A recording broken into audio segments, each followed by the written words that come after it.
Hello kittens, welcome back. This is Seb the Cat. So, this week we've been working on a new multiplayer split screen game. It's called Split Races, and it's sort of like a battle racing game. So think Mario Kart meets Towerfall, kind of like that. But the whole game is designed to be played split screen on a mobile phone, which is kind of new. I haven't really seen it happen before. We're trying to pull it off. I think the game's coming along really well. We've got most of our basic weapons implemented yesterday, and we started adding a level changing system yesterday afternoon, which we'll finish off today. Once we have a few levels in the game, then we'll add some cool sound effects and music, and then probably, if we get time, do some shader effects, some screen shake, maybe even do some time manipulation, so slow the game down at various action points. Otherwise, yeah, I think we should jump in and get started. So, let's play the game as it stands. Just to get an idea of where we're at. So this is level 1. It's pretty simple. We're just zooming along, picking up stars, and you can see I picked up a ninja star from the box, and if I power that up, it's going to interrupt my opponent. Now, it does feel that that interruption wasn't quite enough. So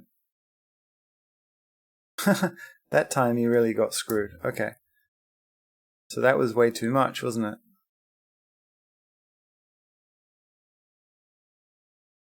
Okay, but if I do a small ninja star, okay.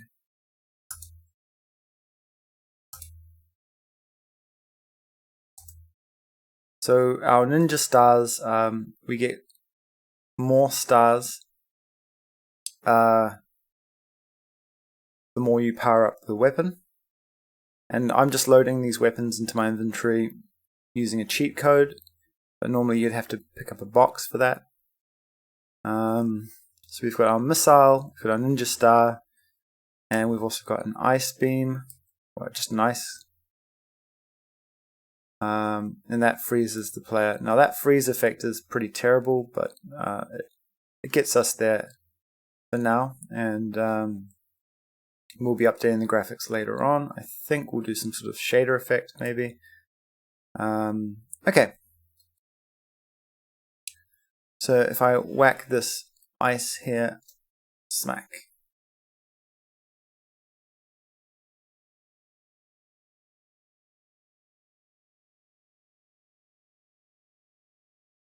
So this ice effect is sort of like an area control weapon. So if you want to block off a doorway, or you want to essentially stop your opponent from getting somewhere, you use it. The ninja stars are mainly a defensive weapon, so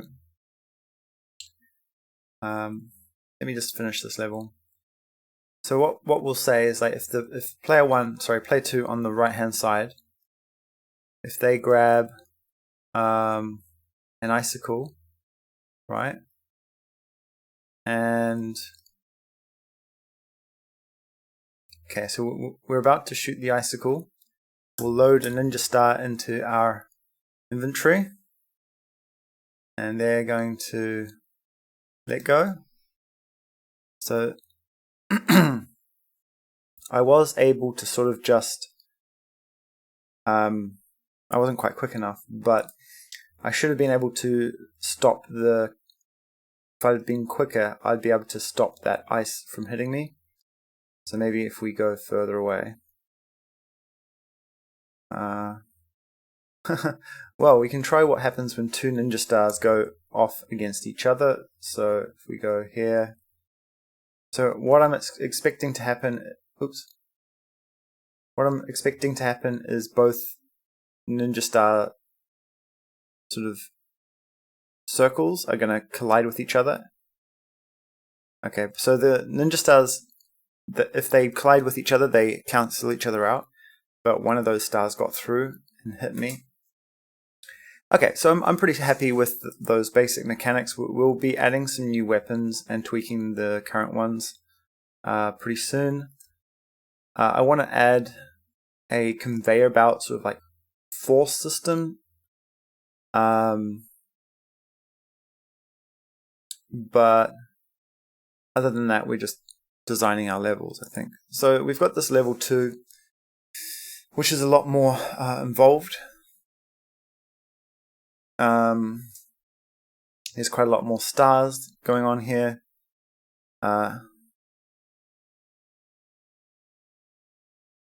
I'm wondering if we want to put some stars around these side areas. Maybe not.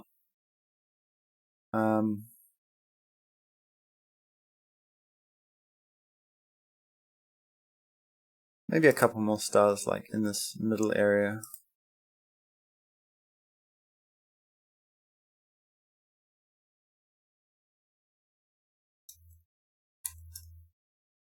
Sort of around here.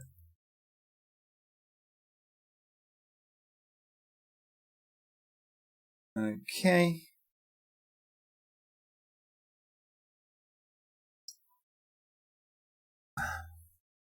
And we've got 4 stars in that middle area. We've got 5 on each side. And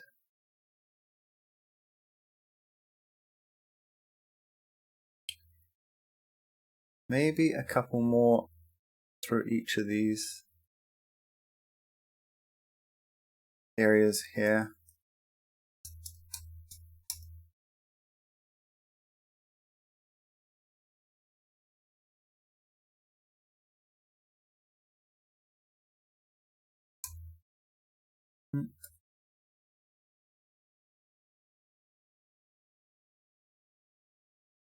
Okay, there's quite a lot of stars here in this level. Now we're just going to figure out how we are going to replace each level in the system. So the game scene is sort of doesn't really care about what the level is. It barely even cares about the players, to be honest. So the game isn't really doing much. It's more just managing the controls and the screens and everything. But our world scene, this is where we have our level and our players. And what we were doing previously. Okay, so let's just check on some of this code. Alright, so this load level, as I said, that's not actually supposed to be part of the game. So we did that incorrectly last time. What do we do?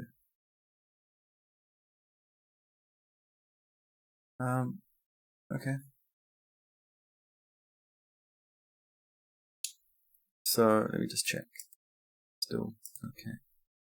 Yep. Alright. And then this world level, it's going to get a number. So what we're going to do here is we're going to create a constant, and we're going to call this levels, and we're just going to load, add each scene that we consider a level into that array. And then what we're going to say is the new level, so the var scene is equal to the levels of the number -1. So level 1 is going to live at position 0 in the array. And then we create a scene instance, and we grab our level and we replace that scene with this replace by new level. right? And then let's call place players at spawns.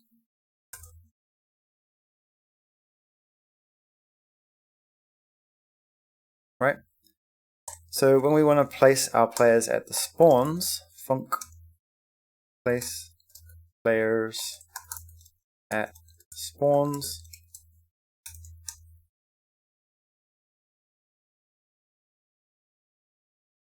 So we've got our references to player 1 and player 2 here. So what we want to say is we want to say level dot get node spawns p1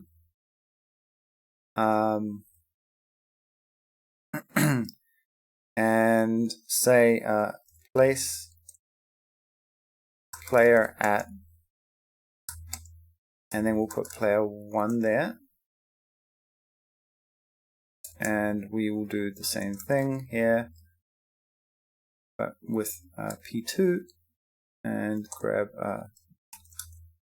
player underscore 1 and player underscore 2. Okay, so what that is complaining about missing place player at, so let's func place player at, and we have location and player, and we're going to say the player dot position is equal to the location's position, and in fact we can just say the player dot transform is equal to the location transform.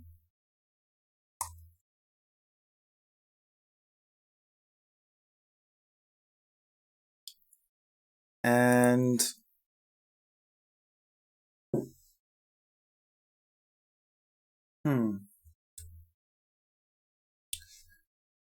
then what?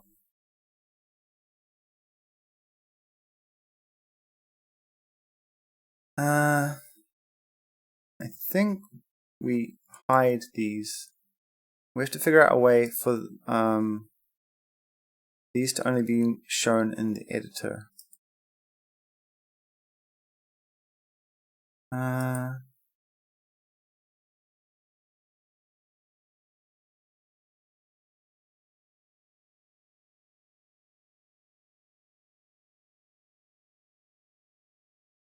So I've seen this before, so Godot only visible in editor.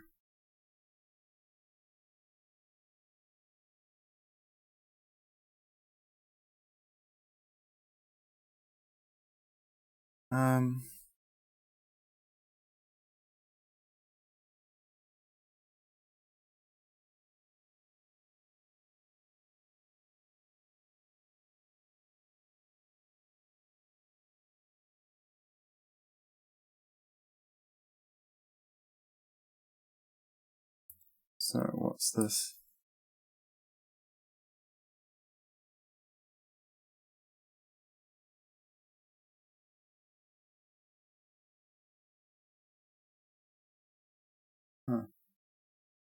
Maybe not. Editor hint, that's the one.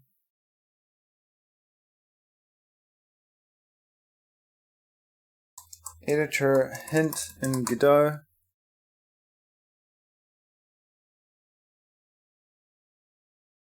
Maybe not. Okay. So then I guess what in fact, all we need to do really is place player at spawns and just hide spawns. Right?